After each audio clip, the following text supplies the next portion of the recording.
Olá, eu sou Valdir Perini e este é o canal Pão da Vida, onde aprendemos sobre Deus e a sua palavra. No vídeo anterior nós aprendemos sobre o Evangelho de Mateus, o primeiro livro do Novo Testamento.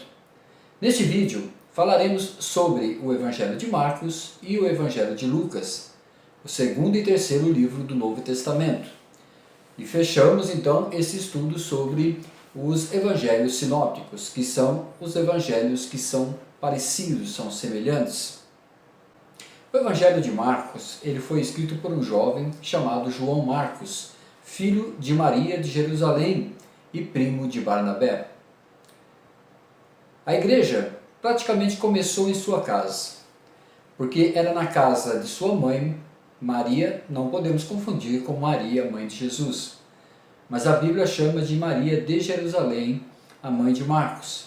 E a Bíblia diz que nos primeiros dias a igreja, os discípulos, se reuniam nesta casa. Nós encontramos um relato bastante interessante em Atos dos Apóstolos, no capítulo 12, onde conta a história em que Pedro, o apóstolo Pedro, foi preso por Herodes. Mas a Bíblia diz que os cristãos estavam reunidos e fazendo oração incessantemente por Pedro. Quando Pedro é libertado da prisão, ele vai até ao lugar onde estavam reunidos os cristãos que ali estavam intercedendo por ele. E é interessante, no capítulo 12, eu quero ler rapidamente aqui no verso 12, Pedro já se dirigindo a esta casa, e ele diz assim, olha: percebendo isso, ele se dirigiu à casa de Maria, mãe de João, também chamado Marcos, onde muita gente se havia reunido e estava orando. Então a igreja praticamente começou na casa desse jovem chamado João Marcos, o autor do segundo evangelho, o Evangelho de Marcos. E Marcos também, ele era sobrinho de Barnabé. Barnabé e Paulo levaram Marcos juntamente com eles na sua primeira viagem missionária. Marcos, depois de algum tempo, abandonou a comitiva e retornou para Jerusalém. Mas vamos ver futuramente nas cartas de Paulo, que Paulo o considerava como alguém muito útil para o seu evangelho. Muito bem, o segundo livro do Novo Testamento, o Evangelho de Marcos, é um evangelho curto e tem apenas 16 capítulos. E acredita-se que foi o primeiro livro, o primeiro evangelho a ser escrito. E que serviu como esboço para que também Mateus e Lucas escrevessem o seu evangelho. O Evangelho de Marcos é um evangelho rápido, dinâmico. Marcos, diferente de Mateus, tem a finalidade ou a intenção de escrever visando alcançar os romanos e convertê-los ao cristianismo. Diferente de Mateus, que escrevia o seu evangelho para os judeus. Por isso nós não vamos encontrar no Evangelho de Marcos nenhuma genealogia, assim como encontramos em Mateus e também em Lucas. Marcos também não se preocupa em citar profecias do Antigo Testamento. Marcos, ele preocupa-se sim em apresentar os milagres e as ações de Jesus, os seus atos milagrosos, porque isso interessava aos seus leitores, os romanos. Os romanos não estavam interessados em genealogia de reis, também não se preocupavam com as escrituras ou com o que havia sido profetizado no Antigo Testamento. Na verdade, os romanos, eles veneravam o imperador César e eles não queriam saber de ouvir falar de um outro rei.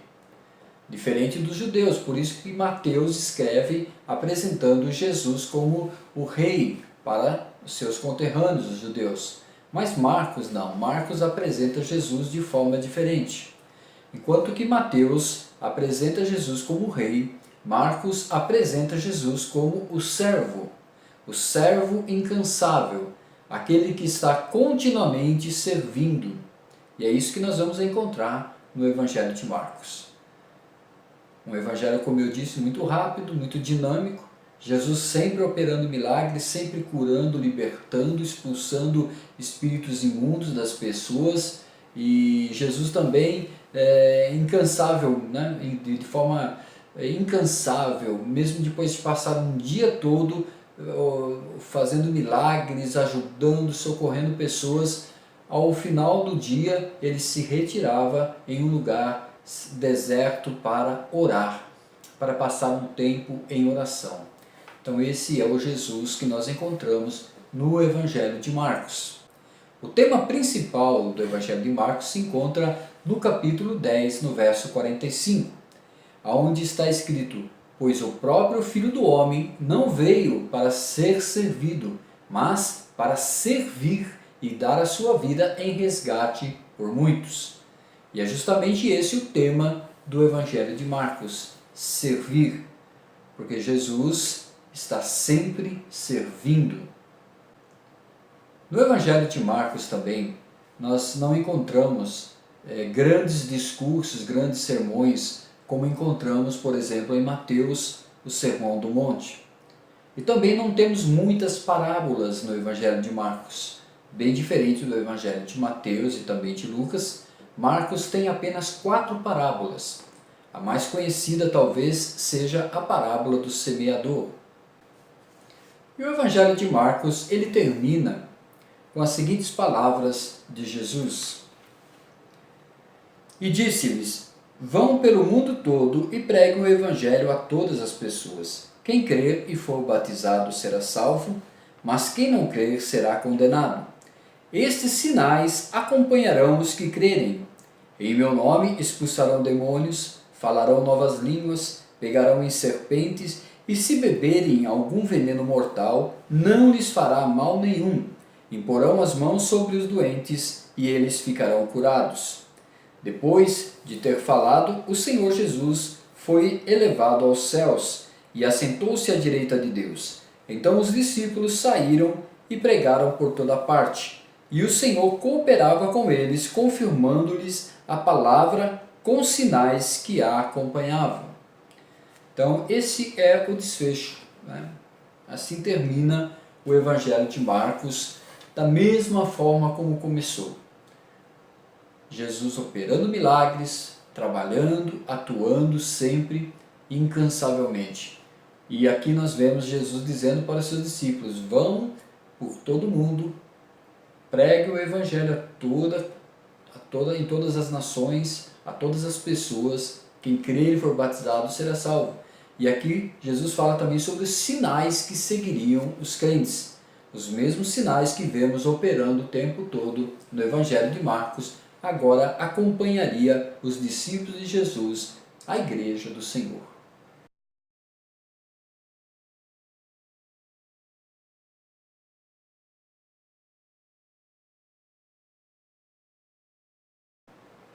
Muito bem. O terceiro Evangelho, logo após o Evangelho de Marcos, é o Evangelho de Lucas.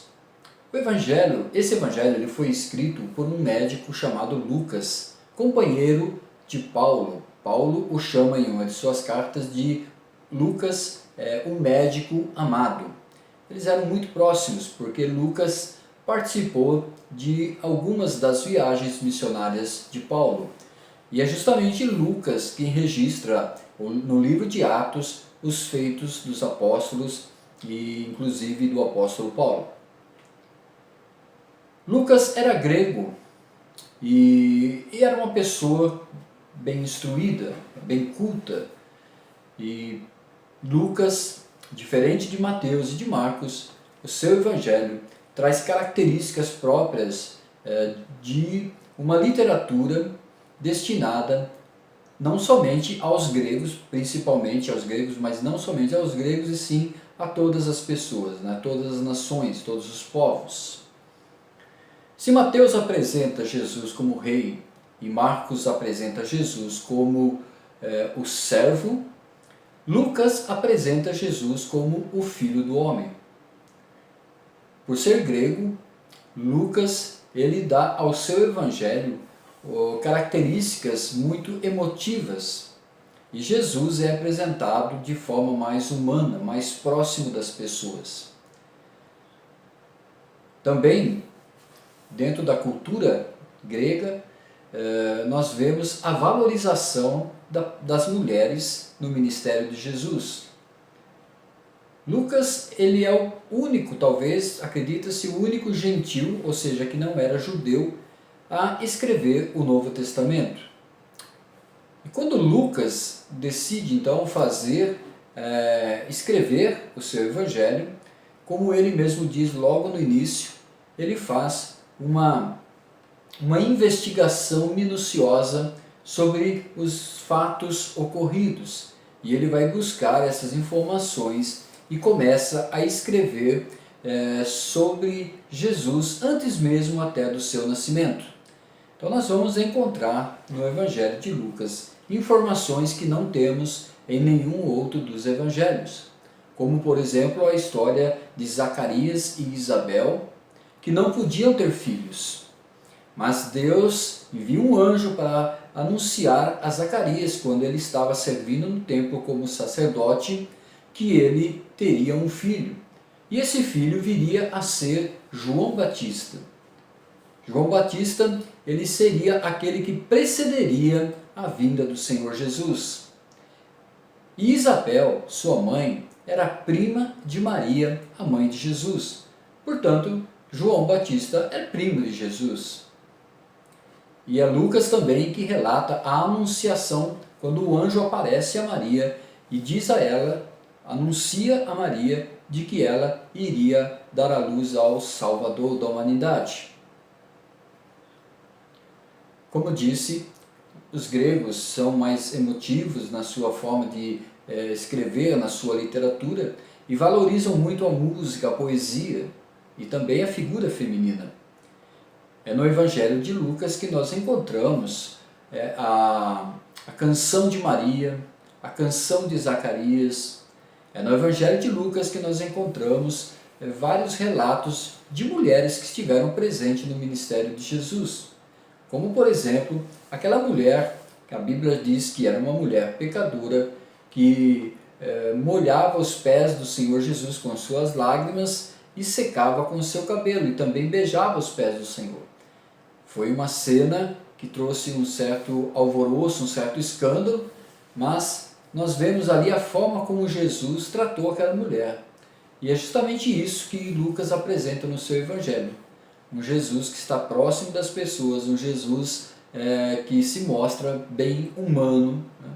Bem sensível ao sofrimento das pessoas.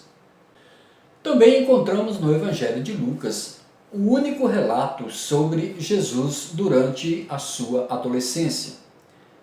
A Bíblia diz que Jesus, quando tinha 12 anos de idade, se separou, né, de uma comitiva, de um grupo que tinha ido a Jerusalém para adorar ao Senhor, e sua mãe, preocupada, procura por Jesus e o encontra no templo discutindo com os doutores da lei. Somente Lucas relata isso. No Evangelho de Lucas também temos uma genealogia. Mas a genealogia que encontramos no Evangelho de Lucas é diferente da genealogia que temos em Mateus. Veja que interessante, Mateus, ele começou a sua genealogia em Abraão, porque Mateus fazia questão de mostrar para os judeus que Jesus vinha da linhagem de Abraão. E Mateus foi subindo, né, a sua genealogia, citando ali os principais nomes, principalmente os reis de Judá, até chegar em Jesus. Mas Lucas, ele faz diferente. Na sua genealogia, Lucas inicia em Jesus e vai retrocedendo. Ele vai descendo na sua genealogia, também citando nomes importantes do povo de Israel, que faziam parte, né, da linhagem de Jesus. Mas ele não para ali em Abraão, ele continua descendo, ele continua retrocedendo na sua genealogia até chegar em Adão. É interessante, olha como ele termina a sua genealogia. Apenas os últimos nomes, ele diz assim, filho de Cainã, filho de Enos, filho de Sete, filho de Adão, filho de Deus. Olha, se Mateus tinha essa preocupação de apresentar Jesus como rei, como da linhagem de Abraão, como da linhagem de Davi, nós vemos que Lucas ele não se preocupa com isso, mas ele quer revelar um Jesus que é para todos os povos, por isso ele vai descendo a sua genealogia até chegar em Adão, aonde começou toda a humanidade. Por isso o Evangelho de Lucas é considerado um evangelho universal. No Evangelho de Lucas encontramos muitas parábolas e algumas delas bastante conhecidas, bem famosas, como por exemplo a parábola do bom samaritano. Também encontramos no Evangelho de Lucas a parábola do rico e Lázaro. E ainda também no Evangelho de Lucas, assim como várias outras parábolas que falam acerca do reino de Deus, nós encontramos a parábola das 100 ovelhas, da dracma perdida, e ainda na mesma sequência a parábola do filho pródigo, que eu acredito que seja uma das parábolas mais conhecidas do Evangelho de Lucas. Muito bem, esse então é o terceiro evangelho, o Evangelho de Lucas, escrito por um médico, amigo de Paulo, e que também foi o autor do livro de Atos. Lucas, logo no início do seu evangelho, ele está destinando o evangelho a uma pessoa importante, onde ele menciona ao excelentíssimo Teófilo. Acredita-se que um cristão grego que havia se convertido, talvez uma pessoa importante. E no livro de Atos também nós encontramos a mesma destinação para o livro de Atos, e vemos claramente que é uma continuação do Evangelho de Lucas. E no Evangelho de Lucas, o término é o seguinte, ele termina da seguinte forma: conclusão do Evangelho de Lucas, com as palavras do Senhor Jesus, fazendo uma promessa, a promessa da vinda do Espírito Santo. Ele diz assim, olha, no verso 48 a seguir, no capítulo 24, o último capítulo de Lucas: Eu lhes envio a promessa de meu Pai, mas fiquem na cidade até serem revestidos do poder do alto. Tendo-os levado até as proximidades de Betânia, Jesus ergueu as mãos e os abençoou. E estando ainda a abençoá-los, ele os deixou e foi elevado aos céus. Então eles o adoraram e voltaram para Jerusalém com grande alegria, e permaneciam constantemente no templo, louvando a Deus. Assim termina o Evangelho de Lucas. E se olharmos o livro de Atos dos Apóstolos, nós vamos perceber que ele inicia o livro de Atos exatamente no mesmo ponto onde ele terminou o seu Evangelho. Logo após a ascensão do Senhor Jesus, os discípulos se dirigem a Jerusalém conforme o Senhor lhes ordenou e aguardam a chegada do Espírito Santo, a vinda do Espírito Santo, para então serem testemunhas e fazerem a obra da evangelização por toda a terra. Muito bem, eu espero que você tenha gostado deste vídeo, onde concluímos o estudo dos evangelhos sinóticos. No próximo vídeo estarei falando sobre o Evangelho de João, que é o quarto evangelho, e vamos ver que ele é um pouco diferente desses outros três, por isso falaremos dele em separado, em um outro vídeo, ok? Espero que você tenha gostado. Se você gostou, compartilhe e nos ajude a divulgar os vídeos do nosso canal. Muito obrigado e Deus o abençoe.